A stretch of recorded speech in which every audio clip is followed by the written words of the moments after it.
Hey, good morning, guys and gals. It's 40 Grit again from the 40 Grit Garage. This morning I'm going to be going over the EVH 5150 series. This is the flat black stealth edition. I did some upgrades on this guitar. Kind of wish I would have started doing this channel prior to me doing this one, because this was a fun build. This was a fun upgrade. All right, by force of habit, I always start at the headstock. I think I've probably already gone over that stuff. Make sure that you're checking the tightness on your tuners in case of any shrinkage or anything that's going on the headstock area. These are 1 11/16 nuts. I believe these are R3s on these. I didn't do too many upgrades on this one with regards to hardware because, like I said, some of this Floyd Rose 1000 stuff, usually pretty good. I really don't see any problems. I've pretty much gone through the setup on this one. Make sure that you're checking your nut height. If your nut height is too high, you're going to be fighting yourself when it comes to set action, because the action is always going to feel high if you don't have your nut adjusted correctly. Hence why we start at the nut area. Ebony fretboard on this one, maple back, and it's got that cool truss rod wheel, which we've known Ed for. Super cool upgrade on that, and I really appreciate that because I don't have to pull necks when I need a quick neck adjustment, especially being out here in Arizona. So if you're looking for one of these 5150 series, they do come in a bunch of colors now. When they first released these, I believe they came in a primer. They came in a couple different colors, red. I do have the primer inside. I stumbled on this one locally from a guy who had purchased it, and he really wasn't interested in the Floyd Rose thing. So I got it for a decent price, and I knew I had some extra parts in there to where I could make this a pretty cool upgrade. So, yeah. Standard feel on these, on the C-shape, light on the shoulders, nice feel in neck. Okay, so some upgrades here, which I'll go through here real quick. Remember this is satin. You guys get any blemishes on these, or you just want to clean them off?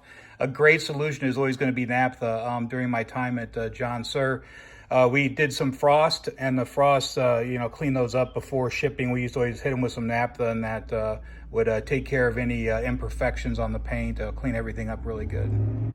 Three-way switch on this one. Obviously, I swapped that out for a cream a la Humans Being. The kill switch on these is red. Usually I swap that out for a black Tessie. I just, I'm not Eddie Van Halen. I will never be, nor will I ever claim to be. So, it's sometimes it's kind of good to throw your own mix on stuff. Maybe not so much on the EVH, but to each his own. The cool thing on these is they have a low friction and a higher friction for the treble.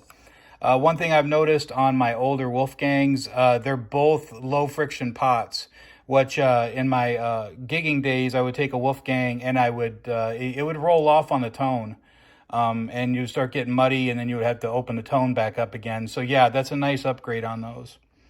I did pull the pickups out. The Wolfgang pickups right now are kind of confusing for me, so you can leave me some comments in the comments block if you like. These are the made in Corona pickups. I've had this set for a while now. That's a neck and a bridge position. We can check what the resistance is on them here in a minute, but I did pull the originals out and put these made in Corona at Fender pickups in. I did not swap out the bridge on these just because I felt the travel was okay. I did leave everything as is. A lot's going to depend on your neck angle, where you want the bridge to be set. The bridge on this one is set not too high. I didn't even change the block out on this one, just because I changed the neck angle on it to give me a little room on the bridge to where it was off the body. Some of these are going to be on the body, and the bridge is going to be tilted back. Remember, your bass plate should be flush with the guitar, for intonation purposes, in my opinion. And if it's angled back or anything, there could be some compromise there. This also gives you some room for the detuner if the bass plate is flat. All right, we have your cavities for your three-way switch and for your kill switch. I didn't pull the cover off the back. I did block the bridge on this, as with pretty much every guitar. I'm not a big floating bridge guy. I did gut this for wiring. So when I opened the wiring plate on this, had big glob of solder on it. That's factory. That's one of their finishing touches. I did redo all the wiring on this. Reason is because there's playing through the Iconic amplifier itself. I was getting buzz off this, like I had a bad ground. I A and B'd it to my primer, and I have a friend of mine that also has a flat black, and he had the same buzz. I don't know where it's coming from. The only thing I can think is maybe a paint or something there that is not jiving. Either way, I'm not getting it through any of my other amps, so it was pretty much just a test drive to see if there was something in the wiring that wasn't jiving, but that was not the case. This one did come with a treble bleed, which I found interesting. I pulled that out because usually I'm playing with my volume pot open to 10. If you're backing off to 5, 4, 3, 2, 1, 6, 5, 4, 3, 2, 1, somewhere around there, treble bleeds can come in play for you, help you out with regards to keeping the treble as you're rolling off on the volume, maybe playing on a cleaner tone. But yeah, everything looks good in there. Nice clean neck control cavity. Super important to me, like I said, just because of the aspect of troubleshooting when it goes down. You want to be able to troubleshoot quick and figure out what the issue is. Looks like we have a nice and light 7.5 on this one. This will not be a backbreaker at the gig.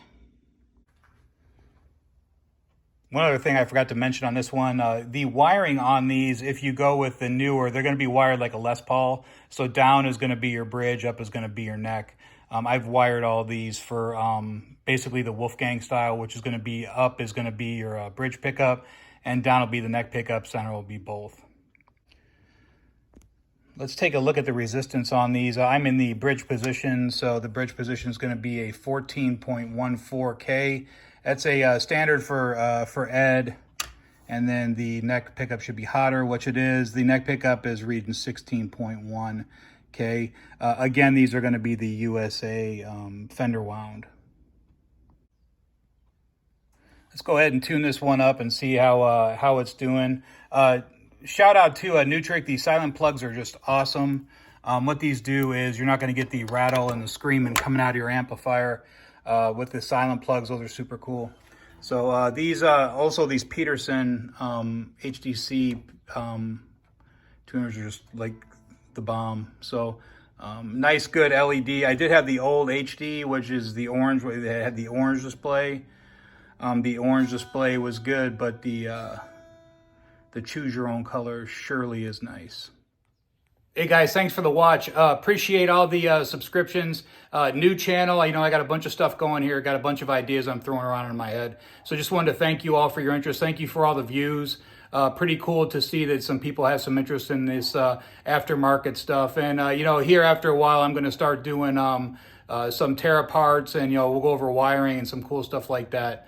Appreciate your time. I'm not going to plug in today. Mrs. 40 Grit's still resting. So I'm going to skip that today. We'll get back to it on Monday or Tuesday. Monday is Mrs. 40 Grit's birthday. So shout out to her for her birthday, and I'll see you guys on the next one. Thank you very much.